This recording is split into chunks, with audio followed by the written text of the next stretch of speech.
ભગવાન હે રાધે, હે લલિતે, હે વિશાખે, હે ચિત્રા, હે મધુમંગલ, હે શ્રી કૃષ્ણ, હે શ્રીરામ વારે વારે બોલતા.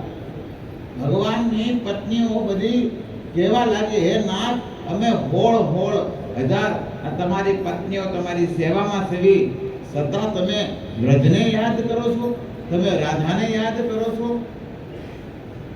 હવે એની પત્નીઓને કોઈ ડાઉટ નહોતો પાછો. અત્યારની ઘોડે જે ડાઉટ, એવો ડાઉટ નહોતો પાછો. આ લીલા બહુ ઊંચી છે, સાંભળજો ધ્યાન દઈ. કોઈ ભગવાનની લીલા, કોઈ કામતુરની લીલા નથી. આ વ્રજની લીલા છે ને. ભગવાને વસ્ત્ર હરણ કર્યું ને, તો ભગવાન વસ્ત્ર હરણ કર્યું તે કેટલા વર્ષના હતા? ભગવાન 4 વર્ષના હતા. તો 4 વર્ષના છોકરામાં શું કામ ના હોય? આજ લોકો ઘણા કહે ને કે ભગવાને કેમ વસ્ત્ર હરણ કર્યા. અરે ભગવાને વસ્ત્ર હરણ કર્યા તો 4-5 વર્ષની જે ગોપીઓ હતી, ભગવાન 4 વર્ષના હતા, તો એનામાં શું કામ ના હોય? આ બધી બહુ સમજવા જેવી લીલાઓ છે. ભગવાન પ્રેમને ખાતર વ્રજમાં પ્રગટ થયા છે. વ્રજમાં એક ગોપીઓ ગાય ને આનંદ દેવા માટે પ્રગટ થયા છે. અને એ વ્રજની 5-5 વર્ષ, 6 વર્ષની, 7 વર્ષની જે ગોપિકાઓ હતી ને, એને પણ ઈચ્છા હતી કે આ શ્યામ સુંદર ભલે 5 વર્ષનો છે, એ શ્યામ કૃષ્ણ જ અમારો પતિ બને. એનો ભાવ છે. ને 1-2 ગોપીઓનો નહીં, 30 કરોડ ગોપીઓનો ભાવ છે. વ્રજની અંદર 30 કરોડ ગોપીઓ છે. અને ભગવાન 30 ગોપીઓ એટલે રાસલીલા 30 કરોડ ગોપીઓ છે. એટલે આ બહુ સમજવા જેવી લીલાઓ છે. આપણા મસ્તકમાં બધું ઘૂસે જ નહીં, કારણ કે આપણામાં ભૂસું ભરેલું આ લીલા ઘૂસે નહીં. બહુ સમજવા જેવી મહત્વપૂર્ણ લીલા છે. અને ત્યારે ભગવાન દ્વારિકામાં હે રાધે, હે લલિતે, હે વિશાખે ભગવાન બોલતા હતા. અને ત્યારે એ બધી સખી ભગવાનની પત્નીઓ દુઃખી થઈ ગઈ અને દુઃખી થઈને કહેવા લાગી કે હે નાથ, અમે આટલી સેવા વાળા તમારી સેવા કરી રહ્યા છીએ, પણ નાથ તમે દુઃખી કેમ છો? એ કે તમને નહીં સમજાય આ વાત. સમજાણો? ભગવાને કીધું હું દુઃખી નથી, તમને સમજાય નહીં. હું વ્રજને કોઈ દિવસ ભૂલી નહીં શકું, કારણ કે વ્રજ મારું હૃદયમાં બેઠેલું છે. એ રાધા, એને હું નહીં ભૂલું. ભગવાન કહે છે. અદપી કેટલા વર્ષ થઈ ગયા હતા? 100 વર્ષ થઈ ગયા હતા. ભગવાન દ્વારકામાં હતા કેટલા વર્ષ થઈ ગયા હતા? 100 વર્ષ થઈ ગયા હતા. પણ 100 વર્ષે પણ ભગવાન રાધાને ભૂલ્યા નહોતા, એ વ્રજને ભૂલ્યા નહોતા, એ નંદ કે યશોદાને ભૂલ્યા નહોતા. એ કેવો પ્રેમ કર્યો. અને ભગવાન રામ મુદલ કેટલું 11 વર્ષ ભગવાન રાજ્યા. 11 વર્ષમાં જે વ્રજવાસીઓએ પ્રેમ આપ્યો ને, ભગવાનને 100 વર્ષના થઈ ગયા, પણ ભગવાન એ વ્રજને ભૂલ્યા નહીં. એ કેવો વ્રજવાસીએ પ્રેમ કર્યો છે. આવો આપણી ઝલકને લઈએ. અને ત્યારે બધી ગોપીઓ ત્યાં બધા ભગવાનની પત્નીઓ આવો વિલાપ કરે છે. ત્યાં નારદજી આવે છે અને નારદજી કીધું, જો અત્યારે કૃષ્ણ વ્રજના ભાવમાં છે. અને કેવો વ્રજનો ભાવ છે તમારે જાણો છે? સાંભળો. કારણ કે નારદજી કે વ્રજમાંથી હું આવું છું, વ્રજની ગોપીઓનો, એ રાધારાણીનો, એ વ્રજવાસીઓનો, એ ગાય, એ જે પશુ પક્ષી છે, એ વ્રજને ભગવાને કેવો પ્રેમ કર્યો છે અને વ્રજવાસીઓ બધાને કેવો પ્રેમ કરે છે એ સાંભળો. એટલો ગુહ્ય પ્રેમ છે કે વર્ણન છે કે વ્રજના અમુક ગણ છે ને, એમના રાધારાણી છે કે અમુક સખીઓ છે, એ સખીઓ કૃષ્ણ વિરહમાં જીવે છે કે મરી ગઈ છે એ નથી ખબર. બોલો. રાધા રાણીને શ્વાસ લેતા હતા કે નહોતા લેતા, એ લલિતા વિશાખાને સખીઓને ખબર નહોતી. અને ત્યારે લલિતા વિશાખા શું કરે, એ રૂ લે અને રૂ લઈને રાધા રાણીના નાક પાસે રાખે. અને નાક પાસે જે શ્વાસ રાધા રાણી લે ને, થોડુંક રૂ હલે ને, એ સખીઓને ખબર પડે કે મારા રાધા રાણી હજી જીવિત છે. વિચાર કરો, આવી દશામાં, આવા પ્રેમમાં રાધા રાણી કૃષ્ણ વિરહમાં. એટલે તો આપણે જ્યારે ભગવાન આવી લીલા કરતા, એટલે ન્યા નારદજીએ આ બધું કીધું ને, ઉદ્ધવજીને કીધું, હે ઉદ્ધવ, તમે વ્રજમાં જાઓ અને વ્રજમાં તમે બધાને કહો કે હવે કૃષ્ણ આવે છે અહીંયા કે. એટલે એની તૈયારીમાં રહે. ઉદ્ધવજીએ કીધું, મારે ત્યાં કેમ જવું? ઉદ્ધવજી કે ના, મારી વાત કોઈ માને એવું છે? કેમ કે હું એકવાર ગયો તો, કે ઉદ્ધવ સંદેશ આવે ને, કે હું સંદેશ દેવા ગયો તો, અને જ્યારે હું સંદેશ દેવા ગયો ને, તે મારું જ્ઞાન ત્યાં ગોપીઓના પ્રેમ પાસે હાલ્યું નહોતું. ગોપીઓનો એટલો પ્રેમ છે, એ ગોપીઓના પ્રેમને કારણે મારું જ્ઞાનની ગોદડી છે ને, એ પીગળી ગઈ, ભીની થઈ ગઈ. વ્રજના પ્રેમ હારે મારું કાંઈ ન આવ્યું. કારણ કે ઉદ્ધવજી જ્યારે ગયા ને, તે કીધું કે હું કૃષ્ણનો સંદેશો લઈને આવ્યો છું. એક ગોપી કે તમે શું સંદેશો લઈને આવ્યા છો? તો એને ગોપીઓને કહેવા લાગ્યા કે કૃષ્ણ અહીંયા આવશે એકવાર. તો ઓલી વ્રજની ગોપી કે હે ઉદ્ધવજી, હજી હમણાં કૃષ્ણ મારું બેડું ચડાવ્યું છે. એક ગોપી કીધું કે મને હમણાં જ મારું માટલું પડ્યું, આ માટલું ફોડ્યું, એના કાકડા જોઈ પીડા, એના ઠીકરા પીડા છે જો. અને તમે જો કૃષ્ણ આવશે, તમે હું કામે આવ્યા છે કહો ને, સીધા ઈ કહો. એ ગોપીઓનો એવો ફટકાર વાગ્યો ને, ઉદ્ધવજીનો જ્ઞાન પીગળી. અને એ ગોપીઓ ઉદ્ધવજીને પછી કહે છે કે અમારી વાત તમે કનૈયાને થોડીક કહેજો, તમે મનાવજો અમારા વતી. એટલે આપણા સંતોએ એના ભજન લીધા. કાનાને મનાવો કોઈ, હે મથુરામાં જાવો ઉદ્ધવજી, કાનાને મનાવો, હે કાનાને મનાવો, મનાવો. હે ઉદ્ધવજી, તમે કાનાને મનાવો જાઓ. એ કે મથુરા જ્ઞાન પછી કે અમને એ ભૂલી ગયા છે. હે ઉદ્ધવજી, એ મથુરા ગયા પછી અમને ભૂલી ગયા છે. અને એવું જ આપણે બીજા સંતોએ પણ ભજન લખ્યું ને. એક ગોપી થોડી ઉંમર વાળી હતી, એને તો ઉદ્ધવજીને ઠપકો આપીને કીધું કે કાનો ન માને તો ઠપકો આપજો, કે થોડા ધમજો વઢીને.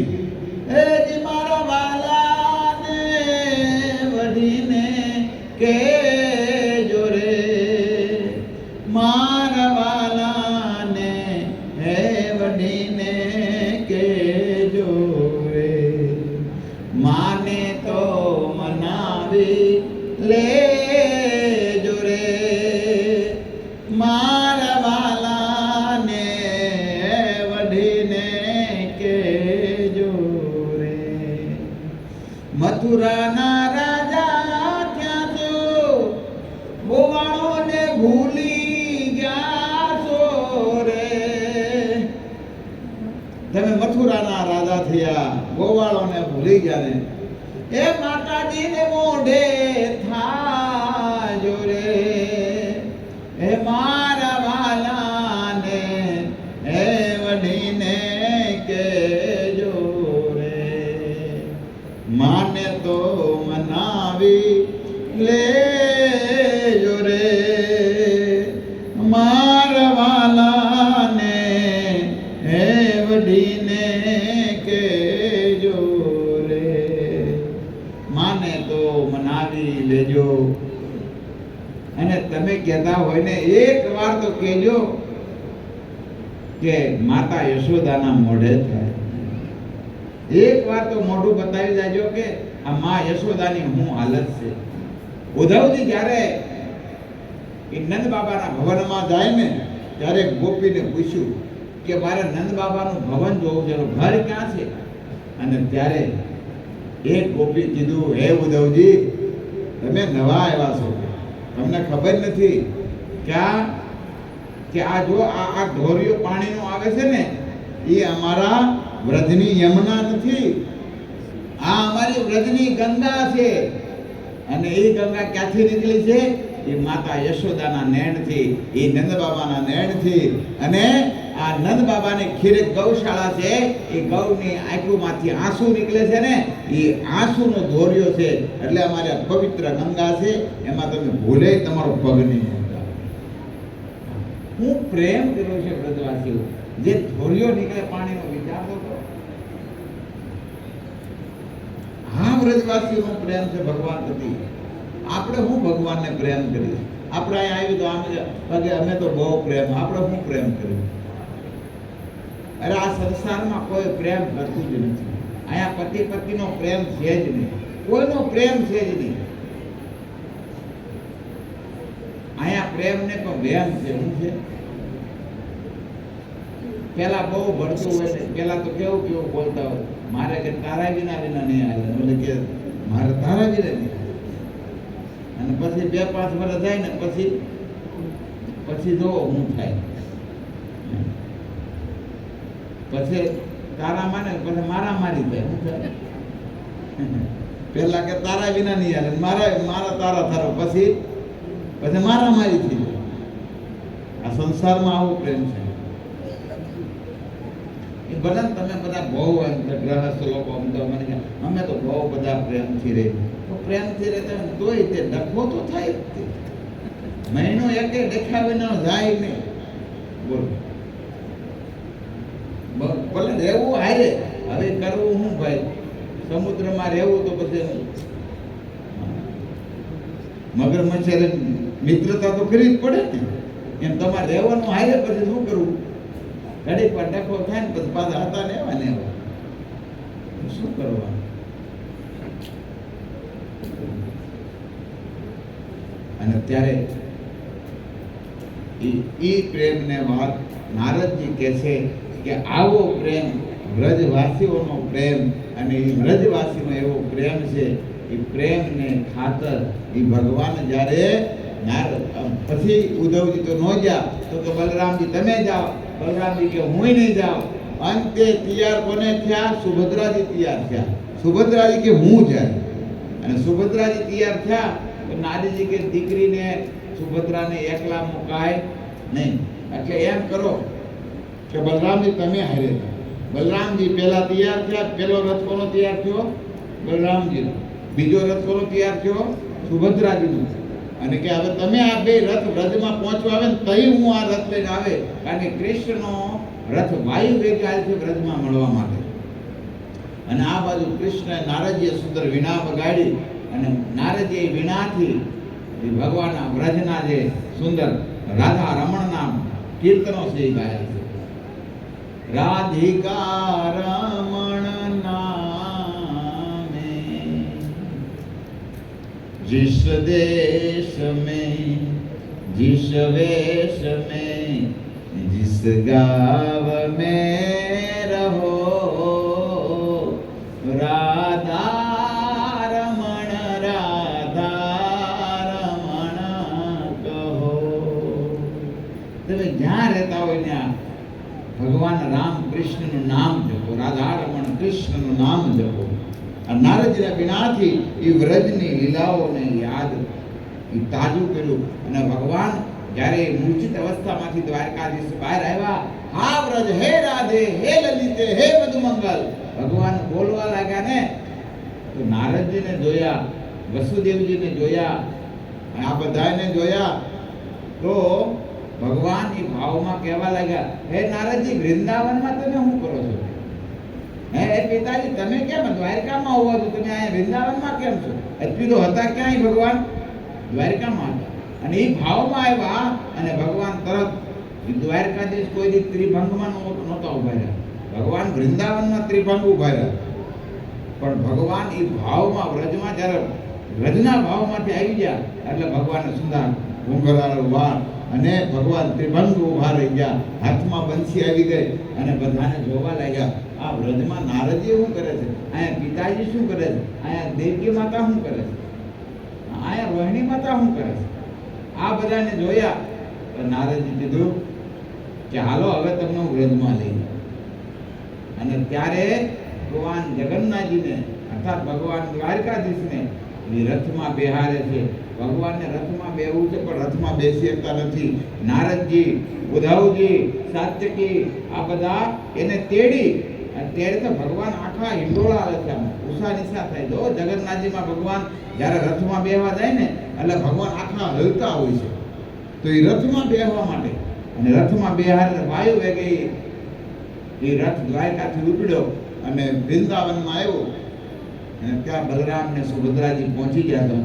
અને સુભદ્રાજીએ અને બલરામજીએ જ્યારે વ્રજની દિશા જોઈ અને એ દશા જોઈને જગન્નાથજીના અર્થાત બલરામજી અને સુભદ્રાજી આ જે રૂપ છે ને પીગળી ગયા. આ રૂપમાં આંખો મોટી થઈ ગઈ અને પગ ઉપર અંદર વહી ગયા. સુભદ્રાનો હાથ પગ બે અંદર વહી ગયા.